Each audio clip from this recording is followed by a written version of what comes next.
बहू, आज फिर नई साड़ी?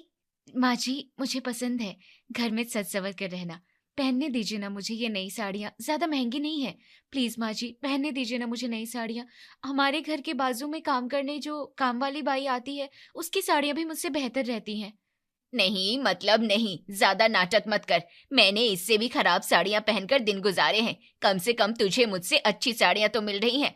अगर तुम्हारे ससुर जी को पता चल गया ना कि तुम घर में रोज नई नई साड़ियां पहनती हो और घर के काम करते करते वो साड़ियां खराब कर देती हो, तो फिर हम दोनों की खैर नहीं। वैसे भी मैंने तुम्हें कई बार घर में इस तरह के नए कपड़े पहनने के लिए मना किया है ना। तुमने क्या मेरी बात ना मानने की कसम खाई है? अब मुझे ही देखो, इतने बड़े बंगले में रहती हूँ, लेकिन अगर बाहर निकलूं तो कोई मुझे देखकर कहेगा नहीं कि मैं इतने बड़े बंगले की महारानी हूँ। नए कपड़े तीज त्योहार के लिए होते हैं। अगर तुम घर में ऐसे कपड़े पहनकर घूमोगी तो सारे नए कपड़े खराब हो जाएंगे। जाओ, ये साड़ी बदलकर कोई पुरानी साड़ी पहन लो। मैंने तुम्हें पिछले हफ्ते कुछ साड़ियां दी थी ना, उसमें से कोई पहन लेना। वो साड़ियां जचती हैं तुम्हारे ऊपर। ये साड़ी बहुत सुंदर है, कहीं घूमने जाएंगे तो काम आएंगी। बहू, ये साड़ी मत पहनो। बहू, तुमने ये कपड़े क्यों पहने? बहू, तुम्हारे वो कपड़े खराब हो जाएंगे। जब से शादी हुई है तब से मैं यही सुन रही हूँ। इन लोगों ने तो मुझे बिल्कुल बड़े बंगले की फटीचर बहू बना दिया है। खुद तो पुराने कपड़े पहनकर घूमते हैं, पुरानी चीज इस्तेमाल करते हैं, और मुझे भी ऐसे फटीचर कपड़े पहनने के लिए मजबूर करते हैं। चार मेहमान आए तो शर्म आती है मुझे इन कपड़ों में उनके सामने जाने की। लेकिन क्या करूं, मेरी किस्मत ही फूटी है। इतने पैसे कमाते हैं लेकिन इन्हें कहीं पर पैसे खर्च नहीं करने, जैसे ये सारे पैसे मरने के बाद उनके साथ जाने वाले हैं। न जाने ये गरीब खाना मेरे नसीब में क्यों आया। ये है रोशनी का ससुराल। अच्छे खासे व्यापारी लोग हैं, बहुत पैसे कमाते हैं, लेकिन कंजूसी जैसे इनके खून में दौड़ती है। इतने कंजूस हैं कि बहू को नई साड़ियां भी पहनने नहीं देते, और इस बात को लेकर हर दूसरे तीसरे दिन सास बहू के बीच में अनबन होती रहती है। सिर्फ कपड़ों को लेकर ही नहीं, हर एक चीज को लेकर ये लोग बहुत कंजूस है। कोई नई चीज खरीदते नहीं है, और अगर खरीदी तो इस्तेमाल नहीं करते क्योंकि वो खराब हो जाएगी। अब घर का ही ले लो, थोड़े बहुत पैसे लगाकर पुराने मकान को इन्होंने ठीक तो करवा लिया, लेकिन अब इतना खर्चा किया ही था तो स्लैब भी डलवा लेते। लेकिन नहीं, ज्यादा पैसे खर्च हो जाएंगे इस डर से खपड़े के घर को ही नया बना लिया। एक दिन सुबह सुबह, श्रीमती जी, दीदी का फोन आया था। तीर्थ यात्रा से वापस आने के बाद एक बार दीदी ने मुझे फोन किया था। अब उसको भी महीना बीत गया। पता नहीं इतने दिनों से कहाँ खोई है दीदी। उन्हें मेरी याद भी आती है या नहीं। आप भी ना, दीदी का फोन ना आए तो जैसे आपका मन ही नहीं लगता। अरे कर लेगी दीदी आपको फोन, कुछ काम होगा, कहीं जाना होगा, वक्त नहीं मिल रहा होगा, और उन्होंने नहीं किया तो आप कर लेना, उसमें कौन सी बड़ी बात है। किशोरी लाल अपनी पत्नी से अपनी बहन उर्मिला के बारे में बातें कर रहा था। तभी किशोरी लाल के फोन की घंटी बजती है। श्रीमती जी, जरा देखिए तो किसका फोन आया है। रविवार के दिन सुबह सुबह हमारी याद किसे आ गई। लो, ये आप दीदी को याद कर रहे हो और दीदी का ही फोन आ गया। दीदी, 100 साल जियोगी आप। अभी ये आपको ही याद कर रहे थे। मेरा भाई सिर्फ मुझे याद ही करता है, कभी सामने से फोन नहीं करता। महीने से मैंने फोन नहीं किया तो उसका मुझे एक फोन तक नहीं आया। लो, ये शिकायत अपने भाई से ही करो। क्या हुआ बहना, अपने भाभी के पास क्या शिकायत कर रही हो हमारी? यही कि मेरा भाई सिर्फ मुझे याद करता है लेकिन फोन नहीं करता। अरे भाई, इतनी भी कंजूसी ठीक नहीं है। मुझे खुद से फोन न करके पैसे बचा रहा है क्या? अरे दीदी, नहीं नहीं, ये तो बस मुझे लगा कि आप कुछ काम में होंगी, इसीलिए आपने मुझे फोन नहीं किया। नहीं तो हर दूसरे तीसरे दिन आपका फोन आ ही जाता है। हाँ, अब ये बात अलग है कि साल भी जाते हैं लेकिन आप नहीं आती। कितनी बार कहा मैंने आपसे, हमारे घर को मैंने बिल्कुल नया बनाया है, एकदम बंगले की तरह। नई फारसी, नया किचन। आप देखोगी तो देखते ही रह जाओगी, कहोगी किशोरी लाल ये क्या काया पलट कर दिया घर का। पहले की बात अलग थी, लेकिन अब धंधा पानी अच्छा चल रहा है। सब आपका आशीर्वाद है दीदी। आज पूरे 300 हो गए। किस बात के लिए 300 हो गए दीदी? क्या कह रही हो, कुछ समझ में नहीं आया। अरे, जब से तूने नया घर बनाया है तब से लेकर आज तक पूरे 300 बार तारीफ कर चुका है तू अपने घर की। हाँ, अब घर ही है इतना बढ़िया तो क्या करूं। आप देखने तो आती नहीं, कम से कम अपनी तरक्की अपने बहन को मुझे फोन पर तो सुनाने दीजिए। किशोरी लाल, तू हर बार कहता रहता है ना दीदी आप आती ही नहीं हो। दीदी आप आओ ना हमारा नया घर देखने के लिए। दीदी आओ ना अपने भाई की तरक्की देखने के लिए। तो आज मैंने तुम्हें एक खुशखबरी देने के लिए फोन किया है। कैसी खुशखबरी दीदी? मैं और तुम्हारे जीजा जी आ रहे हैं परसों तुमसे मिलने के लिए। कई साल हो गए हमारी मुलाकात को और तुमसे तुम्हारे तरक्की के बारे में, नए घर के बारे में इतना सुना है कि अब तो मैं उतावली हो गई हूँ। ऐसा हो रहा है कब कल का दिन बीतता है और परसों हम दिल्ली आते हैं। जरूर दीदी, मैं तो आपका स्वागत के लिए कब से तैयार हूँ। 2 दिन बाद। किशोरी लाल, भाभी, कहाँ हो भाई सब? आइए दीदी, सब घर में ही है। अरे भाई किशोरी लाल, इतना बड़ा घर है तुम्हारा, बाहर से तो बड़ा चमक रहा है, लेकिन घर के सामने वो खटारा स्कूटी और वो पुरानी गाड़ी क्या कर रही है? घर नया बना लिया लेकिन गाड़ी नई नहीं खरीदी तुमने। और ये क्या, इतने बड़े बंगले में बैठने के लिए सोफा भी नहीं है। आजकल तो छोटे से छोटे घर में भी सोफे होते हैं, लेकिन तुम हमें चटाई पर बिठा रहे हो। हाँ, और इतना नया घर बनाया ही था तो ये कपड़े भी नए बना लेते।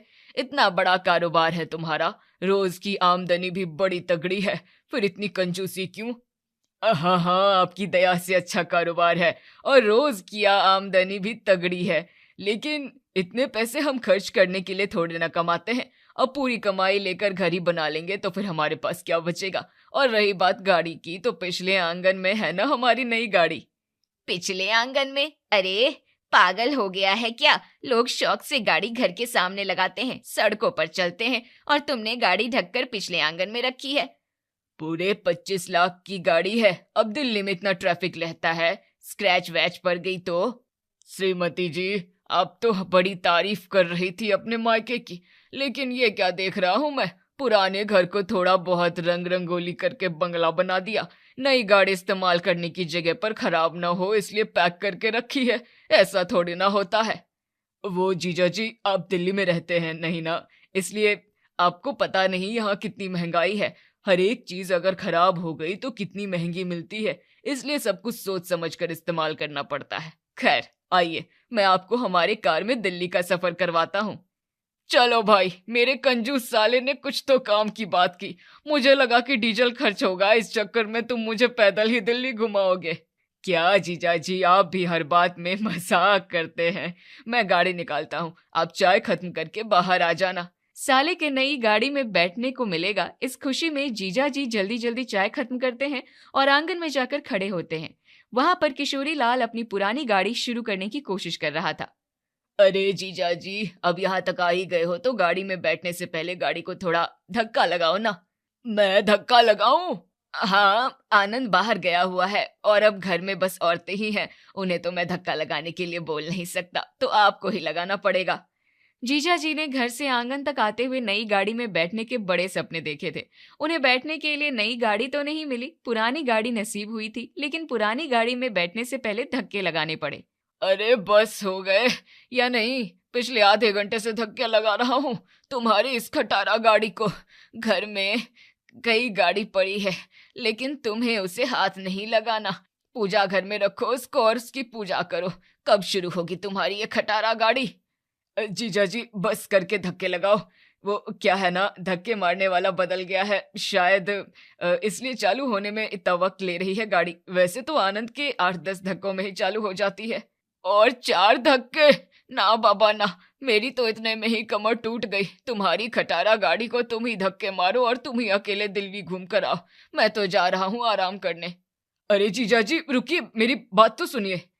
अपने खटारा कार को सुनाओ अपनी बातें। उर्मिला, अरे भाई जरा मुंह क्रीम लाना। तुम्हारे भाई के खटारा कार को धक्के मारते मारते मेरी तो हालत खराब हो गई है।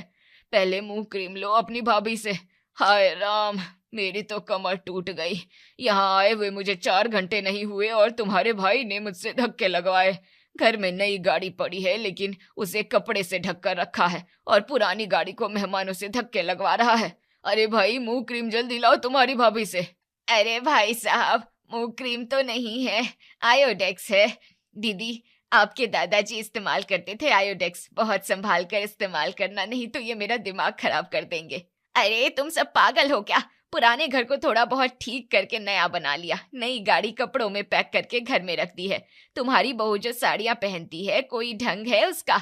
इससे कई गुना ज्यादा अच्छी साड़ियाँ काम वाली बाई की होती हैं।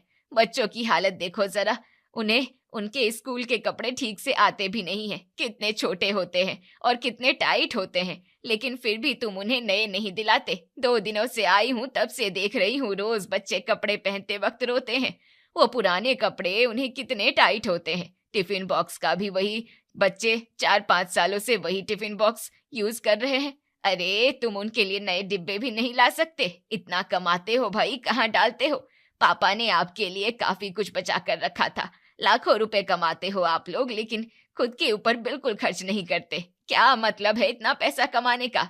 दीदी, अपनी भाभी से कुछ मत कहिए, मैं बताता हूँ आपको। जिस घर में हम रहते हैं उस घर को पूरा जमीन दोस्त कर दो, और फिर नया घर कितना पैसा लगेगा इसमें, इसलिए हमने पुराने घर को ही ठीक कर लिया। और रही बात गाड़ी की, तो तुम हमारे मोहल्ले के बच्चों को जानती नहीं हो। अच्छी गाड़ी रोड पर निकली नहीं तो वो महाशय गाड़ी पर स्क्रैच करने के लिए और गाड़ी गंदी करने के लिए तैयार ही रहते हैं। बहू किचन में काम करती है, दिन भर तेल पानी में रहती है, उसकी नई साड़ियाँ खराब हो जाएगी, इसलिए हम उसे वो साड़ियाँ देते हैं ताकि कहीं बाहर जाए तो नई साड़ियाँ काम आएगी। और तुम्हें बच्चों का तो पता ही है, मिट्टी के खाने के कितने दाग वो कपड़ों को मारते हैं। हमने नई यूनिफॉर्म उन्हें लेकर रखे हैं, लेकिन बस स्कूल में कुछ खास होगा उसी दिन उन्हें पहनने के लिए देते हैं ताकि वो गंदा न कर दे। और रही बात टिफिन बॉक्स की, तो इनके स्कूल के बच्चे नए टिफिन बॉक्स चोरी कर लेते हैं, इसलिए हम इन्हें नए टिफिन बॉक्स नहीं देते। और ये आयोडेक्स जो तुम इस्तेमाल करते रहते हो ना, ये आयोडेक्स नहीं है, ये आयोडेक्स जैसा कुछ पापा ने उस टाइम बनाया था जो आज तक चल रहा है। आयोडेक्स से 10 गुना ज्यादा अच्छा है। तुम और तुम्हारे बहाने। धंधा पानी अच्छा चल रहा है, लाखों रुपए कमाते हो, लेकिन पूरे घर को गरीब खाना बना दिया है। न ठीक से खाते हो, न ठीक से पहनते हो, बिल्कुल गरीबों वाली हरकतें चल रही है। तुम्हारे घर में इतना पैसा कमाते हो, इसका उपयोग नहीं है, न खुद के लिए और न ही परिवार के लिए।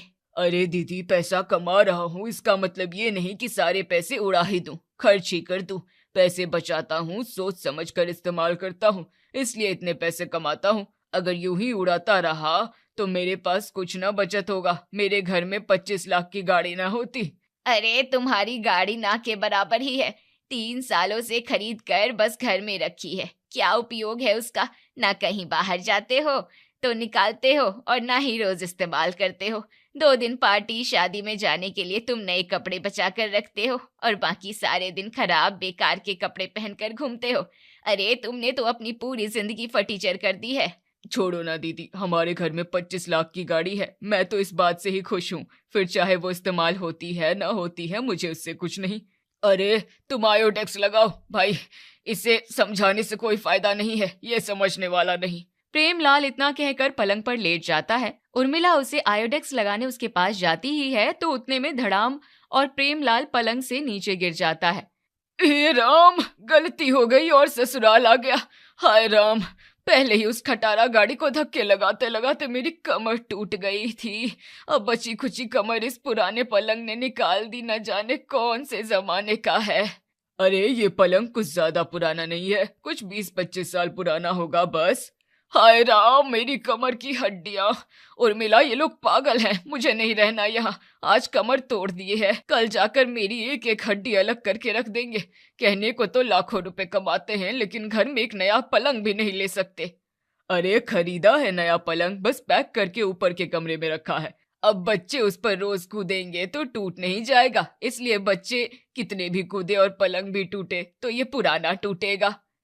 आप लोग सच में पागल हो। गाड़ी और कपड़े का समझ में आता है, लेकिन पलंग भी आप लोगों ने पैक करके रख दिया है। अरे सच में इंसान ही हो ना।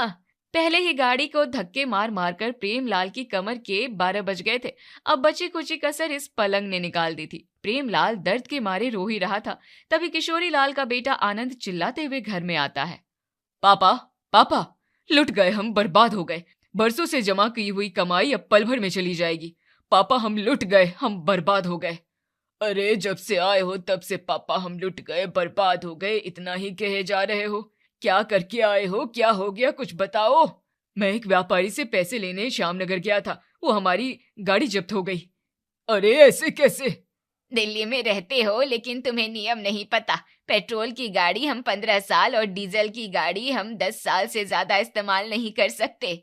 पहले भी एक बार हमें गाड़ी की नोटिस आई थी, मैंने आपको बताया भी था, लेकिन आपने क्या कहा था, अरे कोई क्या कर लेगा। तभी मैंने आपसे छुपाकर 5,000 रुपए भरे थे, लेकिन अब वो नोटिस आकर भी 2 साल हो गए। इस बार तो सीधी गाड़ी ही चली गई। सोचो, आज सिर्फ गाड़ी गई है। अगर ऐसे ही सारी पुरानी चीज आप लोग इस्तेमाल करते रहे ना, तो वो दिन दूर नहीं जब आपका पूरा घर जब्त हो जाएगा। जैसे गाड़ियों का नियम है, वैसे घर का भी कुछ नियम है। पहले बिना ठीक ठाक मरम्मत के 60-70 साल पुराना घर इस्तेमाल कर रहे हो, ऊपर से कच्चे मकान पर 2 माले का घर बना लिया है। बड़ी कंजूसी करके अब 1 रुपए इकट्ठा कर रहे हो। आप तो मजा आ रहा है, ज्यादा पैसे दिख रहे हैं, लेकिन अगर कभी घर जब्त हो गया ना, तो सबका सब चला जाएगा। ये गाड़ी जब्त होना आपके लिए एक सबक है, सीखो इससे। कुछ नहीं तो ना घर के रहोगे और ना ही घाट के। हाँ पापा, आज तक आपका बहुत सुन लिया। आज तक आपसे बिना पूछे कभी 1 रुपए खर्च नहीं किया। आपने कहा पुराने कपड़े पहनो तो हमने पुराने कपड़े पहने। आपने कहा नई घड़ी सिर्फ शादी ब्याह के टाइम पर पहनना, हमने सुन लिया। आपने कहा नई गाड़ी घर में ढक कर रहेगी, हमने मान लिया। नया घर बनाते हैं ये कहा तो आपने कहा कि पुराने घर को ही ठीक कर लेते हैं, हमने वो भी सुन लिया। लेकिन अब बहुत हो गया। अगर इसी तरह आपका सुनते रहेंगे तो वो दिन दूर नहीं जब बुआ जी कह रही है वो सारी बातें सच हो जाएंगी। हम इतना पैसा कमाते हैं, अगर वो पैसा हमारे उपयोग में नहीं आ रहा है तो उस पैसे का क्या मतलब है। आज जैसे गाड़ी जब्त हो गई है, वैसे ही एक दिन घर जब्त हो जाएगा, और वो दिन आने से पहले हम ये घर तोड़कर एक अच्छा नया घर बना लेते हैं। बहुत हो गई आपकी कंजूसी, अब खत्म करो ये सब गरीब खाने का नाटक। अच्छी खासी कमाई करके भी आपने हमें बिल्कुल भिखारी बनाकर रखा है। ना पहनने के लिए ठीक से कपड़े हैं, और ना ही घूमने के लिए अच्छी गाड़ी, और ना ही रहने के लिए अच्छा घर। यहाँ तक कि बैठने के लिए सोफा भी नहीं है। पुराने दादा परदादा के जमाने की चटाई हम इस्तेमाल कर रहे हैं। नए पलंग हमने पैक करके रखे हैं और जमीन पर सोते हैं। लेकिन अब बहुत हो गया। अब बताओ, अब हम सारी नई चीजें इस्तेमाल करने दे रहे हो, या मैं अपने पत्नी और बच्चों को लेकर ये घर छोड़कर चला जाऊं? अरे, हमारे बच्चे ही खुश नहीं हैं तो इतने पैसे जमा करके हम क्या करेंगे? जैसा आनंद कह रहा है वैसा करो, नहीं तो ये सच में चला जाएगा। फिर बैठकर देखते रहना अपने पैसों को। पैसे बचाने के चक्कर में और वक्त आने पर हर चीज इस्तेमाल करेंगे, इस सोच में मेरे समझ में ये नहीं आया कि मैं सबका आज खराब कर रहा हूँ। लेकिन आज मेरी समझ में आ गया है, कल बेहतर बनाने के लिए पैसे बचाना जरूरी है, लेकिन उससे हमें अपना और अपने परिवार का आज खराब नहीं होने देना चाहिए। जा बेटा, वो कपड़ों में पैक करके रखी अपनी गाड़ी सड़क पर निकाल। आज हम सब हमारे नई गाड़ी में बैठकर दिल्ली का सफर करेंगे।